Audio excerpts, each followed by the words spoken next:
Silakan duduk semuanya. Apa kabar? Saya minta maaf, saya sama istri saya kurang memperhatikan, kurang ini lupa dan segalanya, semua sudah kesalahan semua ada pada saya. Jadi nggak pakai baju merah, saudara, minta maaf ya. Nggak pakai batik juga. Nah, ini agak batik lah. Minta maaf, jadi agak mengurangi sedikit keseruannya ya. Nggak seru banget deh. Minta maaf. Dimaafin nggak saudara? Pada mukanya tapi agak kurang suka ya. Oke. Kita di bulan ini kita bahas tentang God's Mission. Selalu di Agustus kita selalu bicara tentang God's Mission, tentang misi Allah. Kenapa?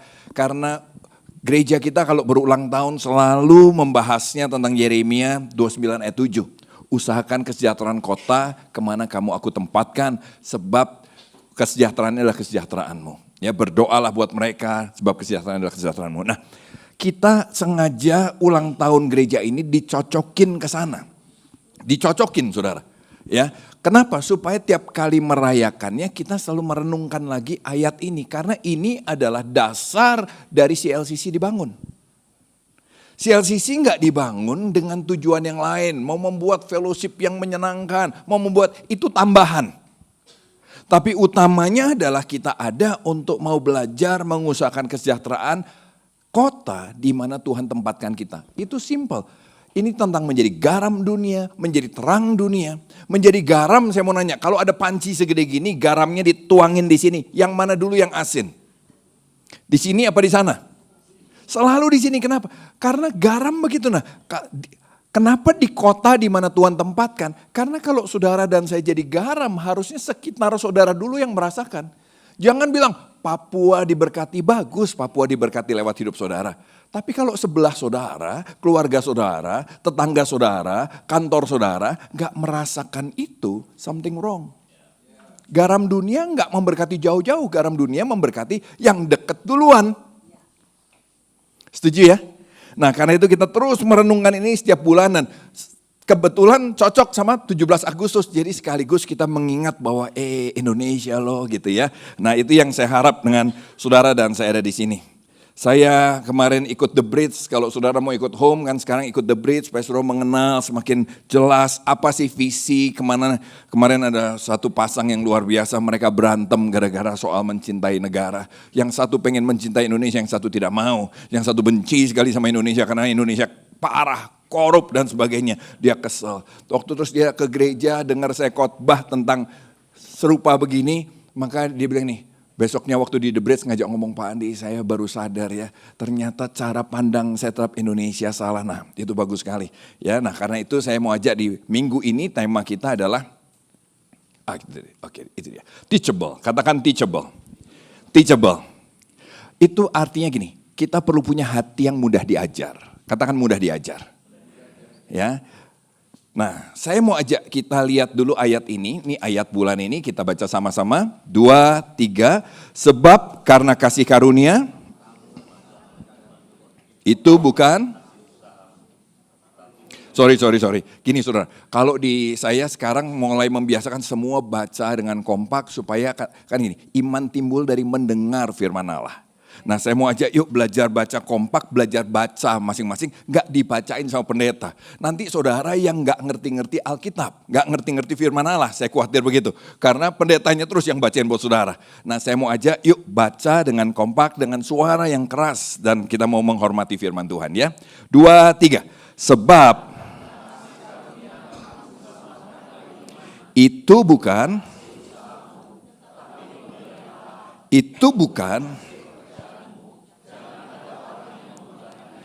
karena diciptakan yang dipersiapkan Allah.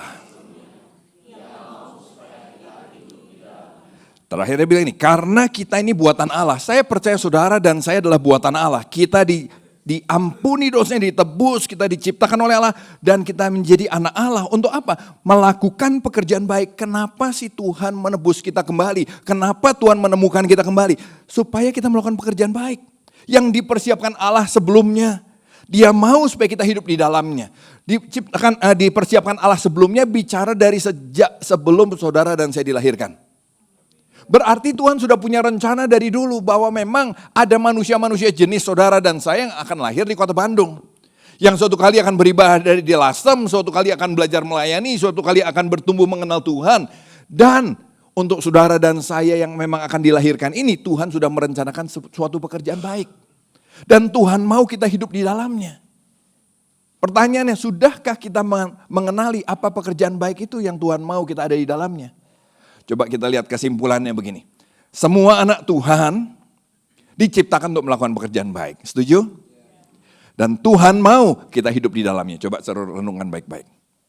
Kalau Pak, emang enggak untuk pekerjaan baik. Pertanyaannya, saudara anak Tuhan? Kalau saudara baca firman Tuhan, maka saudara tahu gini. Semua anak Tuhan tidak terkecuali. Bukan cuma pendeta. Semua diciptakan untuk melakukan pekerjaan baik. Tidak ada satupun juga jemaat Tuhan, umat Tuhan yang ini. Oh, Anda cuma dipanggil untuk jadi jemaat Tuhan, gak usah melakukan pekerjaan baik. Kamu mah tetap aja hidup brengsek, tetap aja lah hidup tidak usah memberkati orang lain. Yang penting kamu untung, ya yang penting kamu dapat kamu sendiri yang hidupnya oke, orang lain mah peduli amat. Tapi kamu jemaat Tuhan, enggak. Semua umat Tuhan, semua anak Tuhan, semua jemaat Tuhan diciptakan untuk melakukan pekerjaan baik. Yang setuju katakan amin. Tuhan mau kita hidup di dalamnya. Nah, bagian firman Tuhan yang akan kita baca tetap Yeremia 29 ayat 7 arahnya di situ. Tapi saya mau ajak kita lihat Alkitab menceritakan kenapa umat Tuhan itu bisa dialihkan dari rencana Allah. Oke, kenapa umat Tuhan bisa dialihkan dari rencana Allah? Saya akan mulai dari Yeremia 28 ayat 1 sampai 4. Jadi pendahuluan dari Yeremia 29 ayat 7. Saudara bisa baca enggak ya? Kekecilan kalau ini ya. Atau bisa? Kalau bisa oke, kita baca sama-sama. 2, 3. Berkatalah, yang entar kita kompak lagi, siap? Yeremia saya harus, belum ada di sini. Oh, bahasa Jepang. Oh, versi Jepangnya saudara ya. Saya perlu tunggu atau kita skip aja? Multimedia tolong kasih tanda buat saya. Langsung jalan, oke. Berarti saya bacain buat saudara. Berkatalah Nabi Hananya bin Asur yang berasal dari Gibeon itu kepadaku di rumah Tuhan, kepada Yeremia. Di depan mata imam-imam dan seluruh rakyat. Jadi Yeremia ditentang sama Nabi juga. Perhatikan, Nabi juga loh. Yang namanya Hananya bin Asur. Di depan seluruh rakyat. Yuk kita baca sama-sama mulai dari beginilah firman Tuhan. 2, 3. Beginilah firman Tuhan. Aku telah dalam 2 tahun ini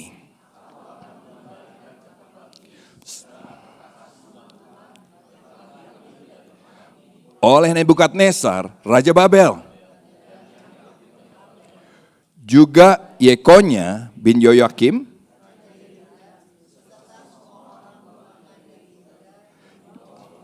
akan kukembalikan ke tempat ini. Demikianlah firman Tuhan, sungguh aku akan mematahkan kuk Raja Babel itu. Ayat ini 4 ayat tapi saya coba ringkas tanpa mengurangi artinya, tanpa mengubah artinya. Saya kalau sudah mau baca lengkapnya baca di Alkitab saudara ya. Tapi ini ceritanya gini, jadi Nabi Hananya sama Nabi Yeremia beda pendapat. Nabi Hananya ngomong di depan Nabi Yeremia dan di depan raja dan di semua rakyat, di depan imam-imam. Bukan raja, di depan imam-imam. Tuhan bilang ini, 2 tahun lagi Tuhan akan bebaskan kita dari penjajahan ini. Jadi nanti kita akan jelasin, mereka itu baru kalah perang. Mereka baru kalah perang dari Babel.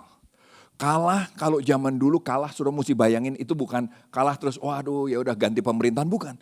Itu dibunuh, disiksa, betul ya? Kalau sudah nonton film-film, Odyssey atau apa, sudah lihat penyiksaannya luar biasa, diperkosa. Bayi-bayi ada yang sampai ceritanya dilempar ke tembok, zaman dulu sadisnya luar biasa. Ngebunuhnya, orang yang hamil dibuka, bayinya dilempar tembok, gila. Dan dengan bayangan begitu, saudara tahu ini. Nah, ada Nabi Hananya bilang nih, jangan takut 2 tahun lagi Tuhan bebaskan kita. Tuhan akan buat kita menang. Tuhan akan kembaliin semua. Sungguh demikianlah firman Tuhan yang terakhir paling kuning gitu. Nah, terus disinilah kita lihat. Aduh, kagak jalan. Oke. 2, 3. Sungguh, jangan kamu diperdayakan, sebab mereka bernubuat palsu. Apabila telah genap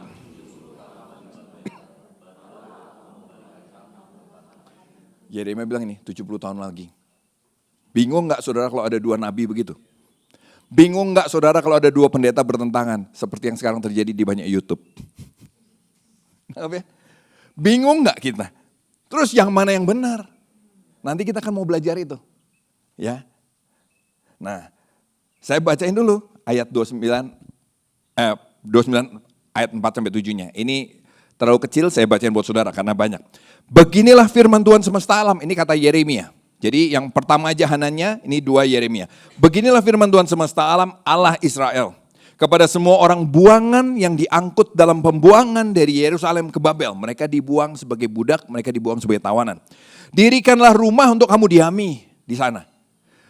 Buatlah kebun untuk kamu nikmati hasilnya. Ambillah istri untuk memperanakan anak laki-laki dan perempuan. Ambillah istri bagi anakmu laki-laki. Carikan suami bagi anakmu perempuan. Supaya mereka melahirkan anak laki-laki dan perempuan. Agar di sana kamu bertambah banyak dan jangan berkurang. Ini yang paling berat. Usahakan kesejahteraan kota yang habis menyiksa kamu, bunuh sebagian keluarga kamu, perkosa sebagian kenalan kamu, bunuh bayi-bayi, siksa kamu. Lihat nih, usahakan kesejahteraan kota mereka. Dan berdoalah untuk kota mereka itu kepada Tuhan, sebab kesejahteraannya adalah kesejahteraanmu.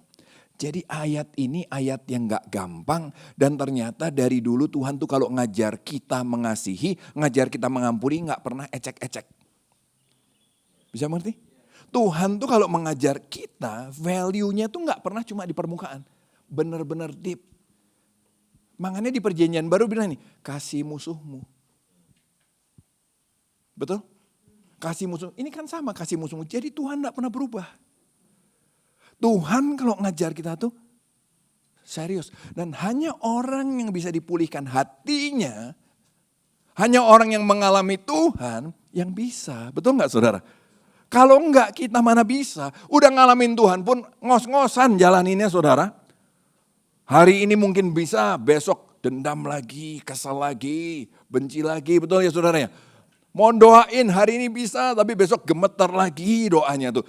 Waduh penuh pergumulan. Kita perlu pertolongan Tuhan. Saya juga gak bisa. Ya kan? Kita perlu pertolongan Tuhan untuk bisa melakukan ini. Tapi inilah firman Tuhan. Amin. Nah saya mau ajak kita satu-satu dulu yuk. Kita lihat dulu. Bagaimana sih kita mengenali pesan atau nubuat yang salah? Saya mau nulis nabi palsu atau apa, hamba Tuhan palsu nanti terlalu sensitif lah ya. Pesan yang salah, nubuat yang salah. Tapi saya mau ajak kita untuk membedakan mana sih pesan yang betul dari Tuhan, mana yang enggak. Yang orang bilang palsu seringkali begitu. Ya. Nah untuk ini saya mau ajak dulu, kita harus punya sikap hati ini dulu nih saudara. Teachable. Ini enggak jalan Nah, mana sih? Oke. Teachable, katakan teachable. Teachable itu apa sih? Mau learn, unlearn, relearn. Saya lidahnya agak kurang British. Learn, unlearn, relearn. Bukan ngiler, bukan ya. Mau belajar, mau melepas yang salah, unlearn itu begitu. Relearn itu mau belajar ulang. Nangkap maksudnya? Oke. Nah harus mau ini dulu di hati. Kalau enggak, saudara enggak bisa membedakan mana pesan salah, mana pesan benar. Mana nabi palsu, mana nabi Allah yang betul, enggak bisa. Setuju ya? Kita lihat sama-sama, kita belajar dulu yang mana? Pilih satu, coba cup saudara. Unlearn dulu, oke. Memang saya siapinnya unlearn dulu ya. Yang pertama unlearn, kok udah jalan, oke.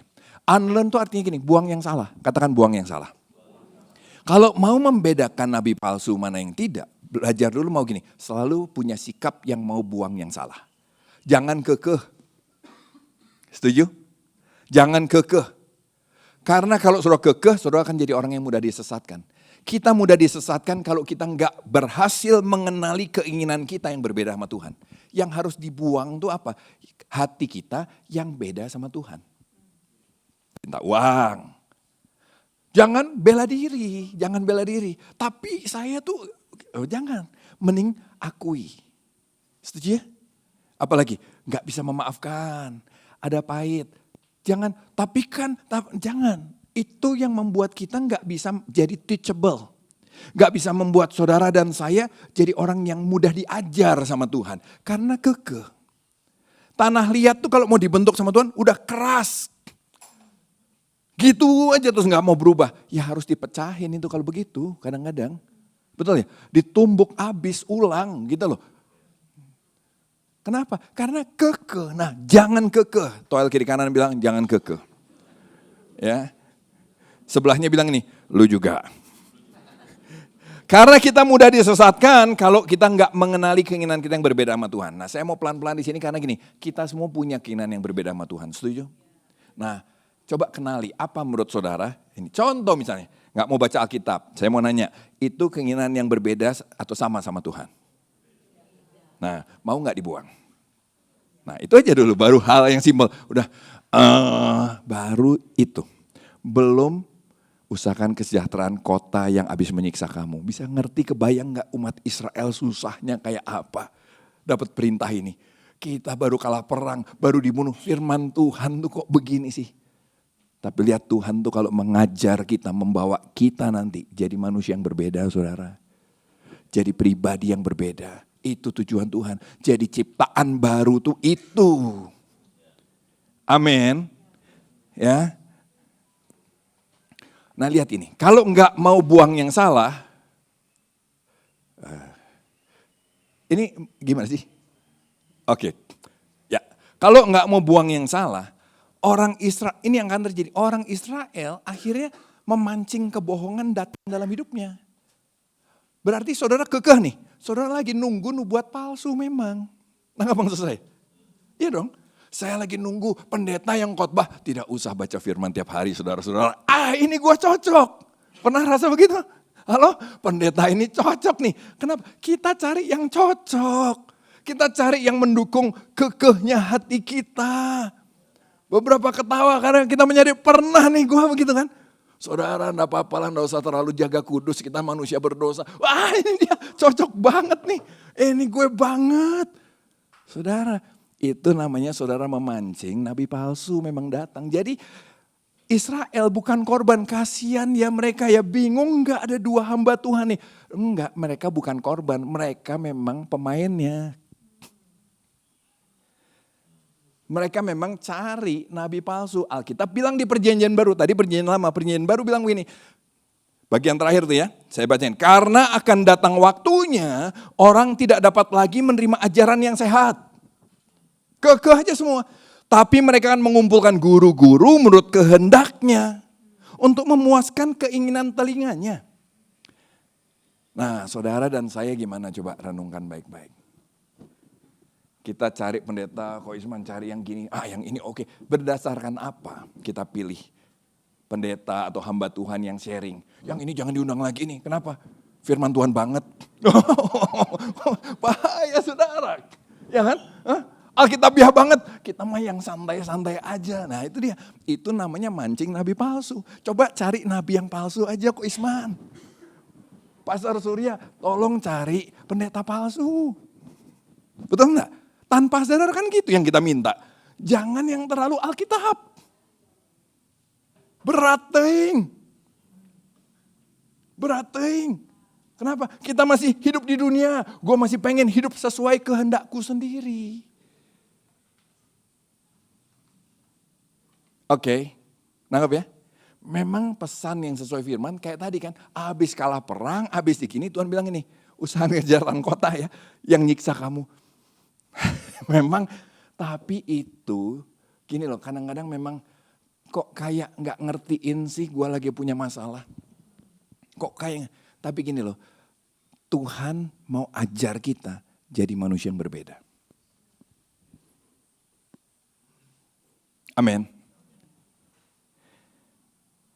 Nah disitulah sekali lagi datang ini firman Tuhan di ayat berikutnya bilang next. Sungguh beginilah firman Tuhan semesta alam nih kata Yeremia. Jangan diperdayakan oleh nabi-nabimu yang ada di tengah-tengah kamu dan juru tenungmu dan jangan kamu dengar mimpi mereka. Sebab mereka berbuat palsu demi namaku, aku tidak mengutus mereka, demikianlah firman Tuhan. Ya, hati-hati, nextnya coba ini dia. Apa sih yang hari-hari ini kayaknya kita harus hati-hati dengan palsu. Instant gospel misalnya, ini nama-nama yang saya buat, instant gospel. Isinya apa? Khotbah yang gini, grace tanpa ketaatan. Pokoknya cuma ngomong pengampunan, tapi udahlah saudara, pokoknya Tuhan ampuni kita tanpa menekankan ketaatan. Itu palsu. Karena firman Tuhan seimbang loh. Oh iya, grace luar biasa. Iya, kita diampuni benar, saya setuju. Saya diberkati karena itu. Tapi Tuhan juga ajar kita untuk taat. Ya. Nggak ada terus, berarti nggak usah mengampuni, nggak apa-apa ya. Tuhan kan mengerti saya kan. Oh Tuhan mengerti hatiku yang masih sulit mengampuni. Sulit mengampuni nggak apa-apa, perlu waktu nggak apa-apa. Tapi perintah Tuhan tetap harus ditaati. Tuhan nggak bilang sekarang jadi, nggak. Tapi Tuhan bilang kita harus belajar setuju dan bilang Tuhan aku belum mampu. Akui. Aku belum mampu, ajar aku mau. Baca Alkitab, saya ulang yang simpel dulu aja ya, nggak usah terlalu, kalau keluarga kita dibunuh kejauhan saudara, ya kan? Kasih yang baca Alkitab, yang di depan mata saudara aja, ya kan? Belajar doa, belajar komitmen melayani Tuhan. Oh ya dong. Ya. Pengharapan tanpa disiplin rohani. Kita pengennya janji-janji Tuhan tanah. Akibatnya kita suka dengan yang sebenarnya janji kosong. Janji-janji yang menyenangkan untuk didengar tapi gak sesuai dengan firman Allah. Nanti saya kasih contohnya. Bahkan jangan-jangan saudara sudah jadi anti salib. Saya mau tulis anti kris kok takut terlalu nyinggung ya, gak enak ya. Anti salib aja. Sebetulnya anti salib, ya anti Kristus. Anti dengan Tuhan, barang siapa mau menjadi muridku, dia harus pikul salib sangkal diri. Kita anti penderitaan. Ini mah. Anti mempelajari firman, nah diulang-ulang terus kayaknya jangan-jangan di sini banyak yang sedang bergumul ini saudara ya. Anti terus mengandalkan kekuatan sendiri, membesarkan berhala, yang dikejar adalah kesuksesan buat diri sendiri. Khotbah Tuhan ini, jadilah the best, the better you dan semuanya. Seakan-akan bagus, tapi lihat yang kadang-kadang kita tuh seneng dengan khotbah-khotbah yang menjadi maksimal. Yang dikejar sampai kehendak Tuhan menjadi maksimal itu kehendak Tuhan apa kehendak kita? Itu yang harus hati-hati. Bisa ditipu palsunya. Saudara dibuat lewat khotbah-khotbah di gereja, dibuat mencintai diri sendiri. Bagaimana keluarga kita bisa gini, keluarga kita. Tapi begitu berkorban, kemarin bagus. Kenapa? Karena akunya dikasih makan. Keluargaku, kebahagiaanku, bagaimana menikmati berkat. Nangkep maksud saudara? Enggak selalu bikin cara kaya, tapi membuat kita dipuaskan untuk memikirkan hidup kita sendiri. Itu mengarahkan diri saudara dan saya kepada ego kita dan bukan kepada Tuhan. Oke? Itu membesarkan berhala. Saudara nggak marah kan ya sama saya? Enggak, saya lihat saudara suka kok ini. Saya tahu Tuhan bicara di hati saudara. Nah, apakah saudara mau unlearn ini semua? Saya juga sama saudara, jangan pikir pendeta tuh sudah lolos semua, enggak. Apalagi Pastor Surya, aduh ini mah udah kacau lah. Nah, saya juga sama. Daging kita tuh sama-sama lah, cuma ada gelar pendeta aja di depan, cuma itu aja bedanya saudara. Saudara juga bisa bayar kalau mau dapat, juga bisa. Bisa, ada orang bayar dapat gelar pendeta di depan ada, tapi sama lah kita. Jadi gini, kalau saya khotbah ini, saya juga khotbah buat diri saya. Sama. Saya bukan lagi bilang, saya lebih hebat. Enggak. Baca Alkitab pun berjuang sama. Nangkep maksud saya? Ada sometimes ego kita begitu luar biasa. Saya nggak panjangin lah. Tapi yuk sama-sama unlearn. Nah, ipar saya suka taruh renungan harian di grup keluarga. Kemarin waktu saya baca, saya bilang nih, ini hati-hati. Dia ambil dari gereja besar, dia terkenal, yang pengajarannya sangat banyak didengar di dunia ini, diterjemahin, ditayangin. Saya bilang, saya nggak tahu dari gereja itu. Saya bilang, ini ngaco loh, ayatnya kemana? Saat teduh satu ayat tuh bahaya saudara. Contoh, tidak ada yang mustahil bagi Allah. Bagi Tuhan tidak ada yang mustahil. Wah, jadi saudara kalau saudara sedang menghadapi masalah, jangan khawatir, buat Tuhan tidak ada yang mustahil, ada pertolongan. Saya bilang, memang dalam Tuhan ada pertolongan, ada kekuatan, iya. Tapi ayat bagi Tuhan tidak ada yang mustahil itu kalau dibaca, itu tentang orang kaya susah masuk surga. Orang kaya susah masuk kerajaan Allah. Tapi Tuhan bilang ini, bagi Tuhan tidak ada yang mustahil. Jadi bukan soal bisnis. Saya bilang, ini ngaco loh. Saya lihat hari-hari yang lain juga begitu. Loh ini ayatnya kemana, ngomongnya kemana. Itu yang saya bilang janji kosong. Oh amin. Padahal kalau dibaca ayatnya tentang keselamatan. Nah itu yang dibilang janji kosong. Terus bilang, ini dari si A loh, pendeta hamba Tuhan. Saya wah kayak saya tetap positif sama hamba Tuhan itu. Saya bilang, mungkin timnya yang lagi agak masuk angin. Agak sembrono, salah lah, nanggep ya. Saya juga gak mau dikit-dikit kita sesat, kita yang paling benar. Enggak, bukan begitu. Nanggep ya, cuma orang bisa salah. Orang bisa salah, saya bisa salah. Nah makanya harus belajar unlearn. Coba, mau gak kita gini, bahwa setuju gak bahwa Tuhan tuh pasti janji memberkati kita. Tapi bukan berarti semua kemauan kita diikuti, betul enggak?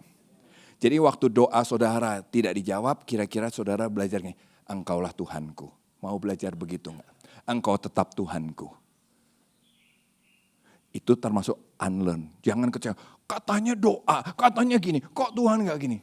Nah di situ yang perlu unlearn, melepaskan hak kita bahwa bukan saya yang menentukan apa yang saya mau, tapi Tuhan yang menentukan apa yang jadi dalam hidup saya. Amin. Sorry kalau tersinggung. Kita seringkali pikir kita boleh ibadah semau kita. Lagi mau ibadah, enggak mah enggak.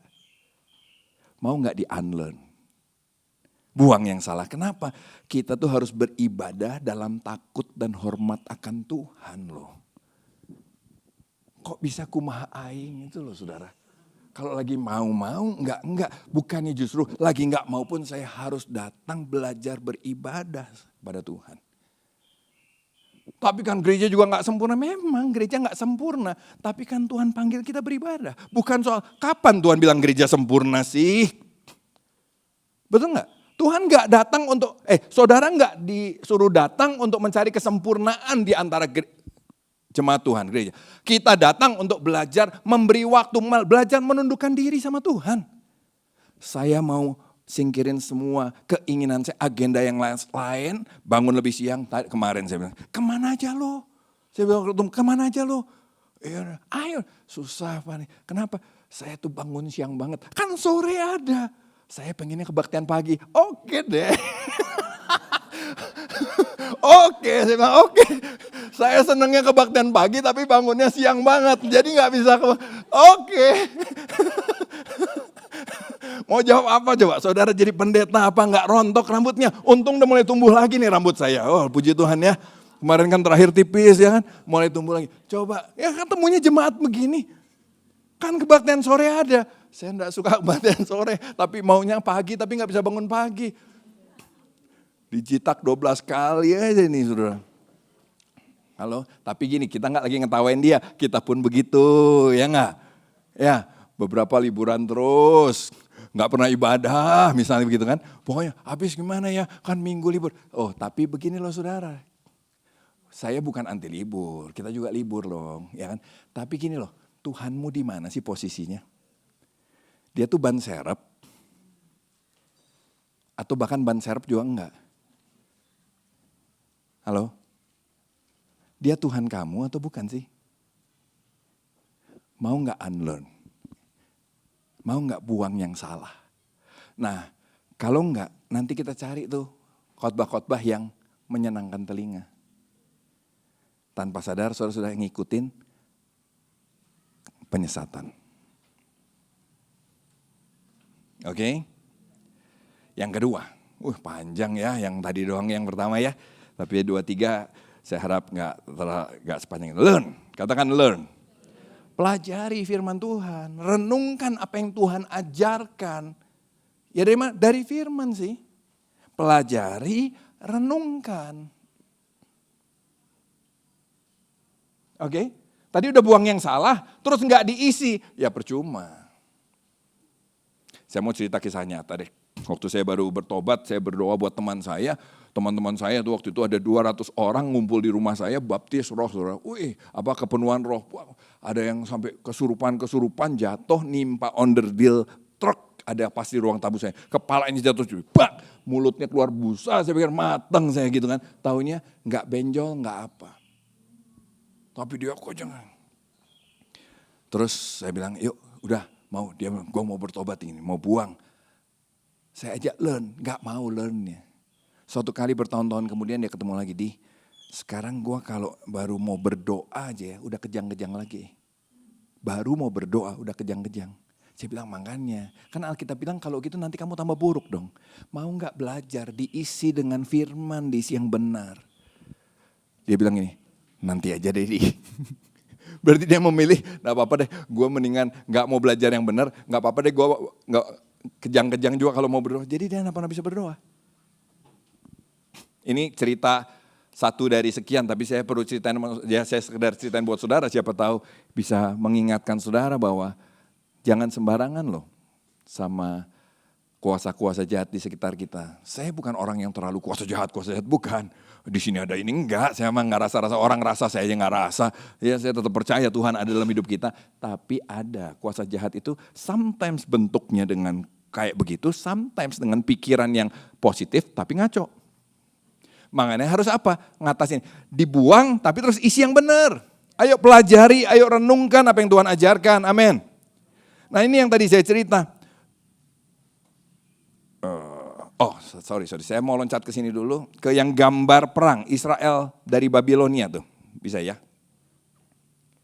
Ada ya? Itu dia. Saya loncat nanti balik lagi ya, Brother Alfred, minta maaf merepotkan. Jadi ini tadi ceritakan gini, ini semua itu lagi kalah perang yang tadi saya cerita, mereka betul-betul habis dibunuh, dihancurkan. Saya nggak kasih gambar yang terlalu banyak, kenapa? Waktu saya suruh AI kasih gambarnya, suruh sadis gambarnya. Saya pikir, aduh kita kan ke gereja bukan mau nonton film horor ya. Ya kan? Jadi saya pikir satu aja deh, itu di pembunuhan. Saya coba ceritakan kira-kira dengan gambar, kayak apa sih kalah perangnya Israel itu. Sadis saudara. Tapi saya pilih satu ini aja deh, ya kan? Di situ kalah, dihancurkan, bait Allah dibakar, semua hancur. Bisa kebayang ya? Nah, ini diceritakan dalam kitab Ratapan, kitab Yeremia, kitab Yeskel, kitab Daniel. Itu semua sama peristiwanya, latar belakangnya. Supaya kalau saudara tahu, Ratapan saudara tahu, itu bagian Alkitab yang pendek, tapi isinya nangis semua. Kenapa? Habis kalah perang. Habis hancur, dibunuh, diperkosa dan semuanya. Makanya mereka dibuat kitab namanya Ratapan. Di manakah engkau Tuhan, tolonglah kami dan semuanya, bisa mengerti ya. Nah supaya saudara mengerti, dan Yeremia, Yeskel, Daniel, supaya kita mengerti gitu kira-kira. Nah balik ke yang tadi Pak Alfred. Nah udah kondisi begitu Tuhan bilang ini kan kita mau learn, katakan learn. Belajar perintah Tuhan kan. Dalam kondisi begitu Tuhan bilang ini, usahakan kesejahteraan kota. Kemana kamu aku buang? Berdoalah untuk kota itu kepada Tuhan. Sebab kesejahteraannya adalah, kita baca sama-sama yuk, 2, 3. Dan berdoalah.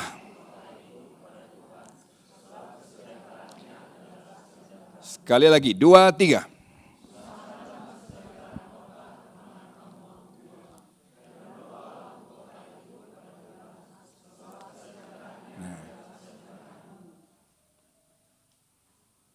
Bandung, Indonesia mungkin gak seperti yang saudara dan saya harapkan.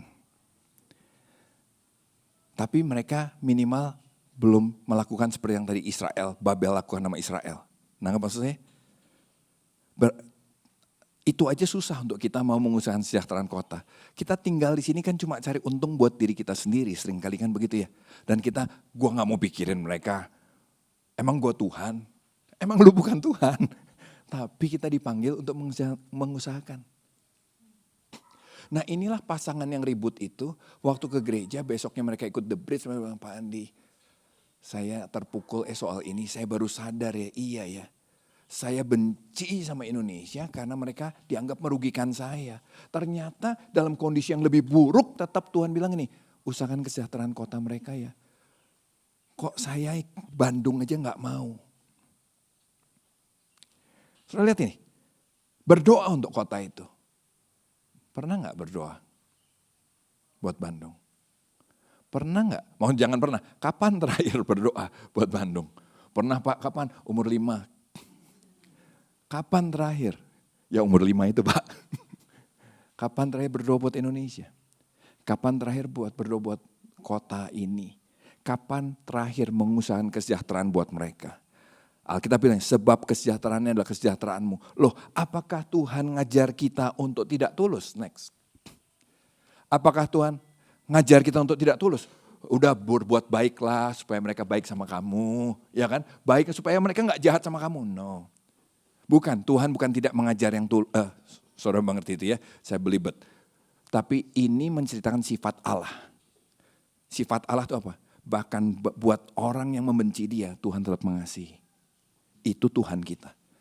Jadi lewat cerita ini saudara dan saya bisa semakin mengerti seperti apa sifat Allah yang kita sembah. Dia Allah yang betul-betul mengasihi walaupun orang membenci. Bahkan mengusahakan kesejahteraan buat bangsa yang membenci dia. Itu Tuhan kita. Dan Tuhan bilang nih, kalau kamu terlibat kamu pun akan sejahtera. Kenapa? Pernah dengar gini gak? Waktu saudara belajar mengampuni, kamu sedang membebaskan dirimu sendiri dari penjara. Waktu kamu mengampuni, kamu sedang menolong dirimu sendiri untuk hidup damai. Makanya ini, waktu kita belajar dari sifat Allah dan mau terlibat di dalamnya, saudara juga akan sejahtera.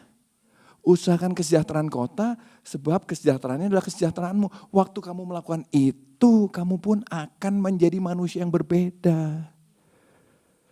Cara berpikirmu lain, kasihmu lain. Dan di situ kita akan lihat, kita punya sejahtera bukan ini. Kita nggak ganggu dia nggak ganggu kita. Bukan itu. Kesejahteraan shalom yang di atas segalanya. Shalom yang sejati, itu yang kita terima. Bayangin, habis perkosa, habis bunuh, habis gini. Terus bangsa Israel berhasil mengasihi mereka. Apa enggak itu damai yang sejati mereka mengerti. Damai yang sejati yang mereka dapat, yang tidak tergantung dari kekayaan. Mereka kekayaan sudah habis loh. Jangan pikir masih ada duit, saudara, ini habis.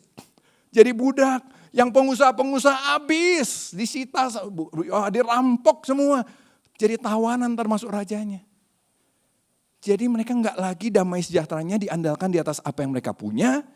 Enggak lagi diandalkan atas apapun, tapi di atas kebenaran Tuhan, kasih Tuhan, sifat Tuhan. Amin. Mau learn ini? Mau belajar? Belajar sifat Tuhan. Belajar kasih Tuhan. Belajar menjalankan. Yang mau katakan amin. Yang terakhir. Relearn. Katakan relearn. Susah saya. Lidahnya aduh. Ngiler lebih gampang. Belajar ulang. Bagaimana hidup sebagai umat Tuhan di Babel. Nah contoh hari ini. Kita udah banyak belajar. Kita udah tahu mengasihi. Yuk belajar ulang yuk. Ternyata gue belum seperti itu ya. Ternyata gue belum segitunya ya. Ayo belajar ulang yuk. Gimana sih mengasihi itu sebetulnya? Gimana sih hidup sebagai umat Tuhan di Babel? Di tengah-tengah orang-orang yang bahkan mungkin membenci. Next. Nah disitulah kalau kita lihat umat Israel pengen pulang terus. Makanya waktu mereka pengen pulang, nabi palsu datang, mereka senang. Mereka pengen Tuhan balesin dendam mereka kok. Mereka doanya Tuhan balaskan, Tuhan bela kami, Tuhan bebaskan kami. Makanya waktu nabi palsu datang, mereka sambut. Ya, tapi pesan yang benar lihat ini, next. Tuhan mau gini, menikahlah, betul nggak? Kenapa Tuhan mau bilang ini? Kan ada yang mau nikah tuh, kalau 2 tahun, nabi palsu bilang 2 tahun lagi lu pulang. Woi nikah kita tunda lah ya, nanti nikahnya 2 tahun lagi bro, di Israel, kita di kampung halaman kita. Nabi Yeremia bilang nih, 70 tahun ya, 70 tahun Tuhan bilang, uji aja 70 tahun nih. Ya kan jadi Tuhan bilang nih, menikahlah di sini, jangan tunda, di jomblo forever. Nikahlah sekarang di sini, ini bekerjalah, bangunlah, usahakan kesejahteraan kota. Karena kamu akan di sini 70 tahun, beberapa yang sudah dewasa gini, wow. Gue gak akan pulang lagi dong. Oh iya Tuhan bilang kamu gak akan pulang lagi. Kenapa? Saya kehilangan negara. Hei kamu bukan perlu yang kamu punya aku. Itu lebih dari segalanya. Tuhan lagi lepaskan kita dari keterikatan kita dengan benda yang ada di dunia ini. Kamu boleh kehilangan negara tapi kamu punya Tuhan. Kamu boleh kehilangan bait Allah, tapi kamu punya Tuhan. Dan itu jauh lebih penting dari segalanya. Yang setuju kata amin. Tuhan tidak memanggil kita untuk mengutuk Babel. Tuhan juga tidak memanggil kita menjadi sama dengan Babel. Tapi Tuhan memanggil kita untuk membawa shalom ke tengah Babel. Yang setuju kata amin. Katakan shalom. Lagi shalom. Shalom itu apa sih? Shalom itu bukan hidup tanpa masalah. Shalom artinya damai sejahtera yang sejati dari Allah tadi loh. Yang kamu dapat, kapan kita dapat? Waktu kita belajar hidup dalam sifat Allah. Kita akan punya shalom yang sejati. Ya kan? Damai, utuh, sejahtera, sehat. Keadaan yang tidak kurang suatu apapun. Yang tidak ditentukan sama apa yang kita punya di dunia. Pak, kok kenyataannya ada yang sakit? Tapi di dalam Tuhan kita kekal selamanya. Shalom yang gak tergoncangkan oleh apapun juga. Kenapa? Karena kita belajar mengenal Allah dan hidup dalam Allah. Shalom adalah sebuah doa agar seseorang mengalami kebaikan dan keselamatan yang sempurna yang dari Allah. Sempurna itu bukan ini, duit ada terus. Ini datang firman ini sama Israel yang duitnya lagi habis, dirampas. Keluarganya hilang, dibunuh. Saya ulang-ulang terus ya. Bayinya dibantai, ini wah kekasihnya mati, ada yang diperkosa dan semuanya. Tuhan nih, shalom. Gimana sih Tuhan gak kira-kira shalomnya?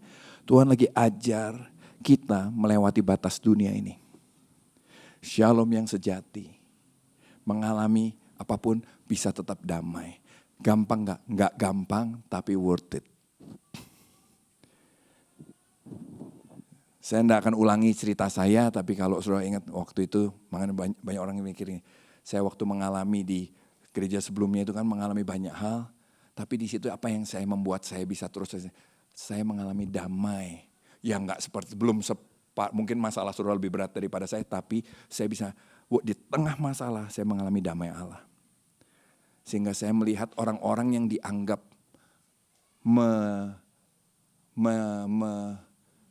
menggores saya bisa tetap melihat mereka sebagai orang-orang yang baik. Bisa mengerti maksud saya? Terakhir. Nah, kalau terakhir kan langsung senyum semuanya, kasih salam. Terakhir. Enggak gitu ya saudara. Oh kok terakhir sih gitu kan. Aduh gak bisa lebih panjang gitu ya. Enggak saudara ya, gak bisa lebih panjang. Gospel connection-nya gimana? Hubungannya apa? Nabi palsu itu mengajak umat Tuhan untuk menolak proses hidup. Memilih kenyamanan buat diri sendiri. Tapi Yesus bahkan datang meninggalkan surga loh saudara. Dia meninggalkan kenyamanannya sendiri untuk hidup di tengah manusia yang berdosa. Bahkan mengorbankan dirinya untuk mengusahakan shalom yang sejati buat kita. Sehingga kita punya pengharapan walau di dalam penderitaan. Kalau Yesus enggak menebus kita enggak punya pengharapan. Menderita aja udah enggak ada harapan. Tapi lewat karya salib Yesus, apapun boleh terjadi sama kita, tapi kita punya pengharapan apa? Kita selamanya bersama Tuhan. Amin. Dan ini menjadi kekuatan untuk gini loh, orang boleh lakukan apa sama saya mau belajar sifat Allah untuk mengampuni dia, untuk mengusahakan kesejahteraan dia, untuk tetap berbuat baik sama dia. Amin. Mau unlearn, mau learn, mau relearn, ya. Tuhan memberkati saudara. Yang terakhir aja Pak Alfred. Ini dia. Tentunya learn, unlearn, relearn itu dalam merenungkan firman terutama. Ya, terutama itu. Yang mau katakan amin. Boleh beri tepuk tangan buat Allah kita?